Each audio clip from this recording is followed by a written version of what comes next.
भारत में स्थित एक ऐसी गुफा जिसके बारे में बहुत कम लोगों को पता है। जी हाँ, मैं बात कर रही हूँ रामायण काल की बाली की गुफा के बारे में। जब वैज्ञानिक बाली की गुफा में घुसे तो अंदर का नजारा देखकर उनके तो होश ही उड़ गए। ऋषिमुख पर्वत पर स्थित सुग्रीव की गुफा के बारे में तो हर कोई जानता है, परंतु बाली की गुफा के बारे में हर कोई अनजान है, जो अपने अंदर कई राज समेटे हुए हैं। इसका पता जब कुछ वैज्ञानिकों को चला तो वे भी इसके अंदर गए और उन्हें कुछ ऐसे प्रमाण मिले जिससे साबित हो गया कि गुफा सचमुच में बाली की गुफा है। परंतु इस गुफा के अंदर से उन्हें ऐसा क्या मिला जिसके बाद उनके होश उड़ गए? एक बार सच्चे दिल से कमेंट बॉक्स में जरूर लिखिएगा। हर हर महादेव।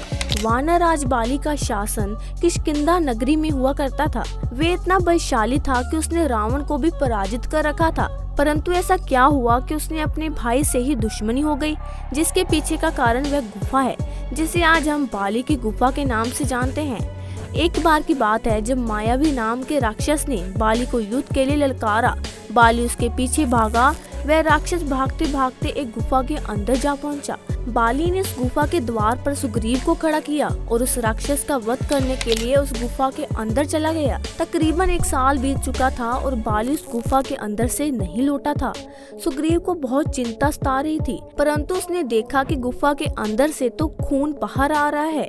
उसे लगा कि बाली की युद्ध में मृत्यु हो गई है, इसलिए उसने एक बहुत बड़ा पत्थर लिया और उस गुफा के मुख पर लगा दिया।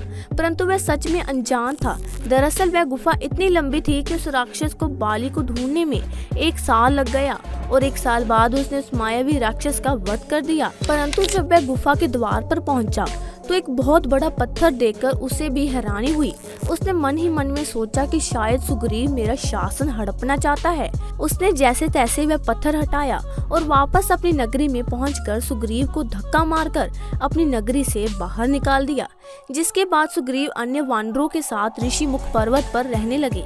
जिसके बाद ऋषिमुख पर्वत सुग्रीव की गुफा के बारे में तो हर कोई जानता है, परंतु बाली की गुफा से हर कोई अनजान है। आज के समय में बाली की वही गुफा तुम्ब्रदा नदी के किनारे वाले कर्नाटक के हम्पी शहर के आसपास के इलाके में है। वहां पर स्थित कुछ लोगों ने ये दावा किया है कि ये वही बाली की गुफा है जिसमें बाली और मायावी राक्षस के बीच युद्ध हुआ था। वैज्ञानिकों को उस बात का पता चला तो वे शोध करने के इरादे से बाली की गुफा में पहुंच गए। परंतु जब वे गुफा के अंदर पहुंचे तो उनको इस बात का अंदाजा नहीं था कि वह गुफा कितनी लंबी है। वे पुनर्गुफा के बाहर आ गए और इस बार अपने साथ खाने पीने की पूरी व्यवस्था करके दोबारा एक बार बाली की गुफा में घुसे। यह गुफा इतनी लंबी थी कि बाली को भी मायावी राक्षस को ढूंढने के लिए पूरा 1 साल लग गया था। परंतु वे धीरे धीरे गुफा के अंदर चलते जा रहे थे। उन्हें बस कुछ ऐसा प्रमाण चाहिए था जिससे यह सिद्ध हो जाए कि गुफा सचमुच में बाली की गुफा है। वह 2-3 दिन तक उस गुफा में विचरण और शोध करते रहे, परंतु उनके हाथ कुछ भी नहीं लगा। परंतु ठीक 3 दिन बाद उन्हें अंदर से एक विशालकाय नाखून प्राप्त हुआ। वह नाखून कोई सामान्य नाखून नहीं था और ना ही किसी जानवर का नाखून था। वे सभी हैरान थे कि आखिर ये नाखून किस प्रजाति का है जिसे शोध करने के लिए भेज दिया गया। जब वैज्ञानिक उस गुफा के और अंदर पहुंचे तो वहां पर उन्होंने जो देखा उन सभी के होश उड़ गए। दरअसल उस गुफा के अंत में एक अलग ही भाषा में कुछ लिखा हुआ था, परंतु वैज्ञानिकों ने जब शोध किया तो उन्हें पता चला कि यह लिखावट तकरीबन 5 से 6 हजार साल पुरानी है।